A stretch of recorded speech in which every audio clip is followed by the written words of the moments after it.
way, he is going to smash the record for the margin of victory in Iowa. This landslide victory against rivals Ron DeSantis and Nikki Haley puts him again in the clear driver's seat to reclaim the GOP nomination for the third consecutive presidential election. The candidates now head to New Hampshire, where the first in the nation Republican primary will take place next Tuesday. Here's Trump after the victory. Well, I want to thank everybody. This has been some period of time, and most importantly, we want to thank the great people of Iowa. Thank you. We love you all. What a turnout, what a crowd.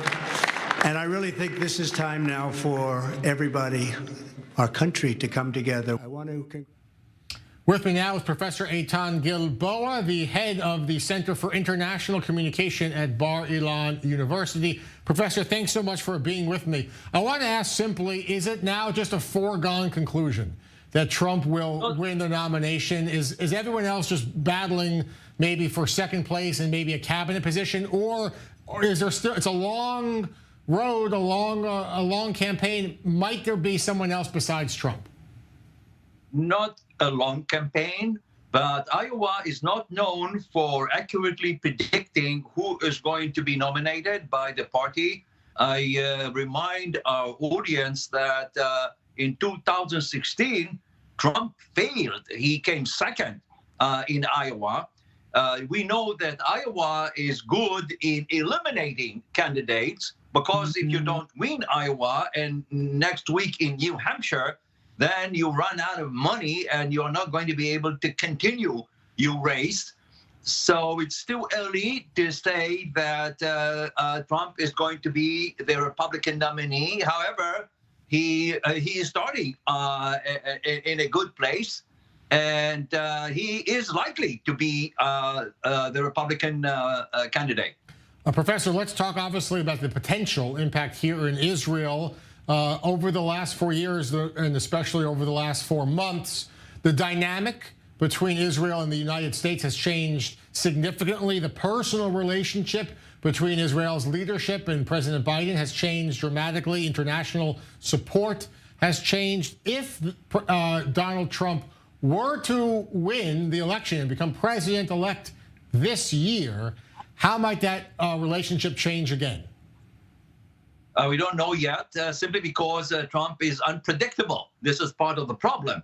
And I don't think that we are going to see a repetition of the very close relationship that Trump developed with Netanyahu in during his first term. Somehow his relations with Netanyahu got soured. He thought that Netanyahu congratulated Biden too soon, which is not the case, and Netanyahu had no other option. In fact, Netanyahu waited a long time before he congratulated Biden on his victory back in 2020. And also, somehow at the beginning of the war against Hamas in Gaza, Trump said that Netanyahu is a loser, and if he were president, then Hamas would not have attacked Israel. These things are both nonsense. And we don't know. I'm quite worried about the foreign policy of Trump because he seemed to indicate closer relations or more support for the dictators such as Putin and Xi, and so Israel. But Professor, with the Middle East, what about the Trump peace plan? I mean, when Trump was president, he helped forge new peace agreements between Israel and several Arab states, something that hadn't been done in generations. He has a peace plan. He came up with an idea. Maybe he will bring it back and say, my plan is going to work. We saw what happened when no effort was made to advance it. Maybe Trump will lead to peace between Israel and Saudi Arabia. It's possible, yes. I think that we cannot take that from his record and credit. He suggested a peace plan that would require the establishment of Palestinian state on 70% of Judea and Samaria. I don't think there is any willingness right now in Israel to accept that to accept that idea. Yeah, there is a good chance for normalization with Saudi Arabia, however, but this depends on finding some way of changing rule in Gaza and improving relations with the Palestinians, something that is also very difficult to imagine at this time. Professor, what about Iran? And if the tensions continue to heat up with Iran and Iranian proxies, would Trump act differently than we have seen so far with President Biden's response? First of all, this is a very important point, because with the war in Gaza and in Lebanon and in the Red Sea, we are forgetting what Iran is doing and all about Iran. So Obama failed in blocking Iran. Trump also failed. He thought that his maximum pressure via sanctions would stop Iranians' race to nuclear bombs, but he failed also.